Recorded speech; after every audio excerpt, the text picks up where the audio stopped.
కూకట్పల్లిలో 8 సంవత్సరాల పాపను 10వ తరగతి చదువుతున్న బాలుడు హత్య చేయడం సంచలనంగా మారింది. అసలు పిల్లల ఆలోచన విధానంలో మార్పు రావడానికి గల కారణాలు మనకు వివరించేందుకు సీనియర్ సైకాట్రిస్ట్ డాక్టర్ శివ మనతో ఉన్నారు. వారిని అడిగి పూర్తి వివరాలు తెలుసు. సరే, ఇప్పుడు ఎక్కువగా పిల్లల్లో వస్తున్న ఆలోచన విధానానికి కారణం ఏంటి? ఎక్కువగా నేరపూరితంగా ఆలోచించడానికి గల కారణాలేంటి? దీనికి మెయిన్ కారణం ఏంటంటే, మనము చూసినట్లయితే ఈ మధ్య విపరీతంగా పెరిగిపోతున్నాయన్నమాట. ఈ మర్డర్స్ కానీ, క్రైమ్స్ కానీ పిల్లల్లో ఎస్పెషల్లీ. దీనికి మెయిన్ రీజన్ ఏంటంటే bad parenting. So, bad parenting అంటే అసలు పేరెంట్స్ పెద్దగా పట్టించుకోకపోవడము, పేరెంట్సే నెగెటివ్ వేలో ఇన్‌ఫ్లుయెన్స్ చేయడము పిల్లల్ని.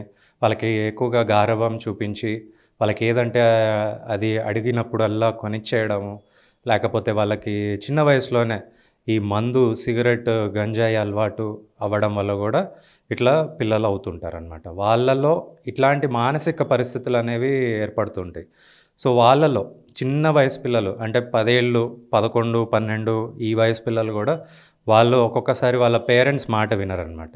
వాళ్ళ ఎక్కువగా వాళ్ళని థ్రెటన్ చేయడము, పేరెంట్స్‌ని థ్రెటన్ చేయడం, వాళ్ళకి అడిగిందల్లా ఒకవేళ కొనియకపోతే వాళ్ళు థ్రెటన్ చేస్తుంటారు. నేను చనిపోతాను, లేకపోతే మిమ్మల్ని చంపేస్తాను, లేకపోతే బయట వాళ్ళని హాని చేస్తానని థ్రెటన్ చేస్తుంటారు. సో, ఇట్లాంటి వయసు వాళ్ళని కండక్ట్ డిజార్డర్ అంటామనమాట. సో, ఈ కండక్ట్ డిజార్డర్‌లో ఏంటంటే వాళ్ళు ఎక్కువగా అగ్రెషన్‌కి లోనవుతుంటారు. అగ్రెషన్ అంటే ఎక్కువగా కోపం రావడము, వేరే వాళ్ళని కొట్టడము, స్కూల్ మేట్స్, క్లాస్‌మేట్స్ మీద ఎక్కువగా కోప్పడ్డము. టీచర్స్, పేరెంట్స్ మాటలు వినరనమాట. వాళ్ళకి అదే విధంగా మార్క్స్ కూడా తక్కువ వస్తుంటాయి. School bunk కొడుతుంటారు. బంక్ కొట్టి చెడు వ్యసనాలకి అలవాటు పడుతుంటారు. సో, ఇట్లా చెడు వ్యసనాలకి అలవాటు పడడం వల్ల వాళ్ళలో బ్రెయిన్‌లో కొన్ని మార్పులు జరుగుతుంటాయి. సో, కొన్ని న్యూరో ట్రాన్స్‌మిటర్స్ అనేవి ఇంక్రీజ్ అవుతూ ఉంటాయన్నమాట. సో, ఈ ఇంక్రీజ్ అవ్వడం వల్ల వాళ్ళకి వయలెంట్ బిహేవియర్ అనేది ఏర్పడుతుంది. సో, ఇదే విధంగా మనము చూసినట్లయితే వాళ్ళు ఒకవేళ టీనేజ్ గ్రూప్‌కి చెందిన వాళ్ళైతే 17, 18 ఇయర్స్ వచ్చేసరికి వాళ్ళలో యాంటీ సోషల్ పర్సనాలిటీ డిజార్డర్ అనేది ఏర్పడుతుంది. మనం ఈ మధ్యన చూసినట్లయితే 10 ఏళ్ల అంటే 10వ తరగతి చదువుతున్న విద్యార్థి మర్డర్ చేయడం అనేది సంచలనం సృష్టించింది. సో, ఇందులో భాగంగా మనం చూసినట్లయితే ఆ పిల్లవాడికి మోస్ట్‌లీ యాంటీ సోషల్ పర్సనాలిటీ అనేది డెవలప్ అవుతుండొచ్చు. సో, ఈ పర్సనాలిటీ అనేది డెవలప్ అయినట్లయితే వాళ్ళలో క్రిమినల్ మైండ్‌సెట్ అనేది ఏర్పడుతుంది.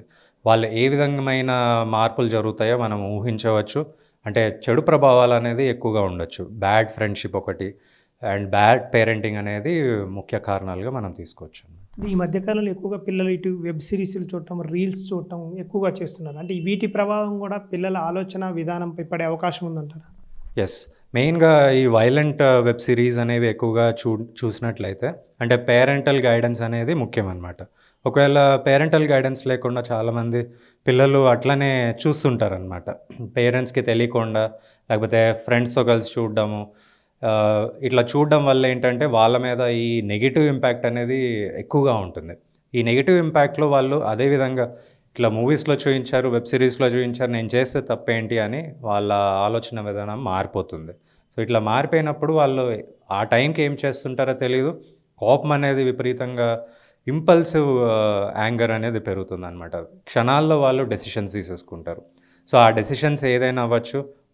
అంటే ఎదుటి వాళ్ళని హాని చేయడము, అరిచేయడము, లేకపోతే వాళ్ళకి వాళ్ళు చనిపోవాలని బెదిరించడము. కొంతమంది ఇంపల్సివ్‌గా సూసైడ్ కూడా చేసుకుంటారనమాట. సో, ఈ సూసైడ్స్ అనేవి కూడా విపరీతంగా పెరుగుతున్నాయి ఈ వయసు పిల్లల్లో. సో, హోమిసైడ్ అనేదే కాదు, ఈ సూసైడ్ అనేది కూడా మెయిన్‌గా మనము ఈ ఏజ్ గ్రూప్‌లో చూడొచ్చనమాట. ఈ మధ్య కాలంలో ఎక్కువగా ఇటు తల్లిదండ్రులు ఇద్దరు కూడా ఇటు జాబులు గాని లేకపోతే వేరే పనికి వెళ్తుంటారు. అంటే పిల్లల్ని తల్లిదండ్రులు పట్టించుకోకపోవడం వల్ల కూడా వీరి ఆలోచన విధానంలో మార్పు వస్తుందా? అంటే మేము ఒంటరిగా ఉన్నాము, తనంతో ఉన్నాము. దాంతోపాటు ఈ సెల్‌కి కూడా ఎక్కువ అట్రాక్ట్ కావటం వల్ల పిల్లల్లో మార్పు వచ్చే అవకాశం ఉందా?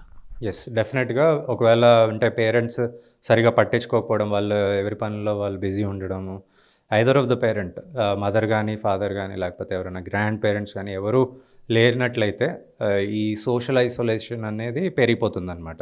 నాకెవరూ లేరు, నా తోడు ఎవరు లేరు, సిబ్లింగ్స్ కూడా ఒకవేళ లేరంటే వాళ్ళలో ఈ లోన్లీనెస్ అనేది పెరిగి వాళ్ళు ఎక్కువగా మొబైల్ ఫోన్కి అడిక్ట్ అవ్వడము, లేకపోతే సోషల్ మీడియాకి ఎక్కువగా అడిక్ట్ అయిపోవడము, సోషల్ మీడియాలో జరిగిందే నిజమని ఆలోచించడము, ట్విట్టర్ కానీ, యూట్యూబ్ కానీ, ఫేస్బుక్, ఇన్స్టాగ్రామ్ వీటికే ఎక్కువగా టైం స్పెండ్ చేస్తుంటారు. సో ఇట్లా వాటి మీద ఎక్కువ ధ్యాస ఉన్నప్పుడు వాళ్ళకి ఏంటంటే వాళ్ళ మైండ్ సెట్ కూడా అదే విధంగా మారుతుంది. అక్కడ ఏది జరుగుతుందో అది చేయాలని, వాళ్ళకి ఈ లోపల అగ్రెసివ్ బిహేవియర్ అనేది పెరుగుతుంది.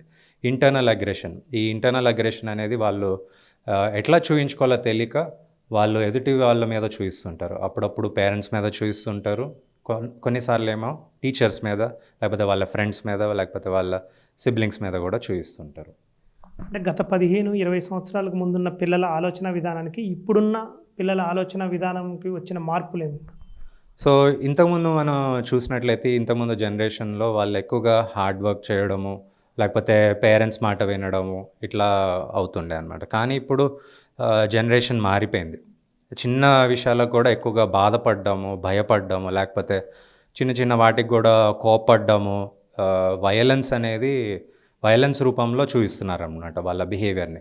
సో ఇట్లాంటి వయలెంట్ బిహేవియర్ అనేది ఎక్కువగా అయినట్లయితే అది మిగతా పిల్లల మీద కూడా ప్రభావం చూయించొచ్చు. సో వాళ్ళ క్లాస్‌మేట్స్ మీద కూడా ఒకవేళ కోపం అనేది చూసినట్లయితే వాళ్ళు మిగతా వాళ్ళ మీద కూడా ఆ ప్రభావం ఉంటుంది. మిగతా వాళ్ళు కూడా కోప్పడ్డము, వాళ్ళ పేరెంట్స్ మీద కోప్పడ్డము, అట్లా ఈ బిహేవియర్ వాళ్ళు మోడలింగ్ చేస్తుంటారు.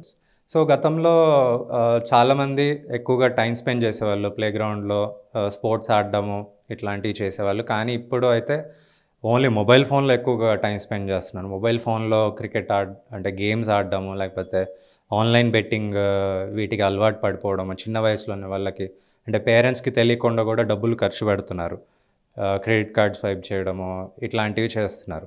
చాలామంది ఇట్లాంటి వ్యసనాలకు అలవాటు పడిపోయి వాళ్ళకి ఏంటంటే బయటకెళ్ళి ఆడుకుందాము, ఫ్రెండ్స్‌ని చేసుకుందామని ఆలోచన ఉండదన్నమాట. సో వాళ్ళు ఇట్లా సోషల్ ఐసోలేషన్‌కి ఎక్కువగా అలవాటు పడిపోయి కొంచెం ఇంట్రోవర్ట్‌గా అయిపోయి వాళ్ళలో ఇట్లాంటి అడిక్షన్స్, సో ఈ సోషల్ అడిక్షన్స్ ఏవైతే ఉన్నాయో సోషల్ మీడియా అడిక్షన్స్ ఇవే కాకుండా ఇంటర్నెట్ అడిక్షన్ కానీ, పోర్నోగ్రఫీ అడిక్షన్ కానీ ఇట్లాంటివి కూడా అవుతుంటాయి. సో ఇట్లా అయినప్పుడు వాళ్ళ మైండ్ సెట్ మనము ఈజీగా గెస్ చేయొచ్చు. వాళ్ళలో అదే విధంగా ఇన్‌ఫ్లుయెన్స్ అవుతుంటారనమాట. సో ఈ ఇన్‌ఫ్లుయెన్స్ అనేది ఎప్పటికైనా వాళ్ళకి ఫ్యూచర్‌లో కూడా కలిగిస్తుంది. సో పేరెంట్స్ ఎప్పుడైనా జాగ్రత్తగా ఉండాలి, మానిటరింగ్ చేస్తూ ఉండాలి.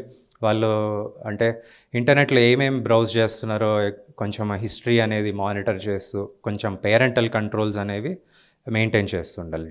అదేవిధంగా టీవీలో వాళ్ళు ఎట్లాంటి సీరీస్ చూస్తున్నారు, అంటే వాళ్ళ గైడెన్స్‌తో చూస్తున్నారా లేదా, ఇవన్నీ కూడా వాళ్ళు ఎక్కువగా మానిటర్ చేస్తూ ఉండాలి. ఈ మధ్యకాలంలో చూసుకుంటే మాత్రం ఇటు తల్లిదండ్రులు పిల్లల్ని పట్టించుకోకపోవడం, అంటే ఎవరి పనుల్లో వాళ్ళు బిజీగా ఉండడం వల్ల పిల్లలకు వారికి ఇష్టం వచ్చినట్టు సెల్‌లో రకరకాల వెబ్ సిరీస్ చూడడం వల్ల కూడా వారి యొక్క ఆలోచన విధానం మార్పు వస్తుంది. అంతేవిధంగా ఇటు పిల్లలు కూడా ఎక్కువగా గతంతో పోల్చుకుంటే ఇప్పుడు కాలంలో పిల్లలు ఎక్కువగా ఆటలకు ప్రిఫరెన్స్ ఇవ్వకపోవడం వల్ల కూడా ఒక పిల్లల యొక్క ఒక రకమైనటువంటి మానసిక బాధతో బాధపడుతున్నారని డాక్టర్ శివ అంటున్నారు. కెమెరా పర్సన్ వెంకట్‌తో శ్రీధర్, టీవీ9 హైదరాబాద్.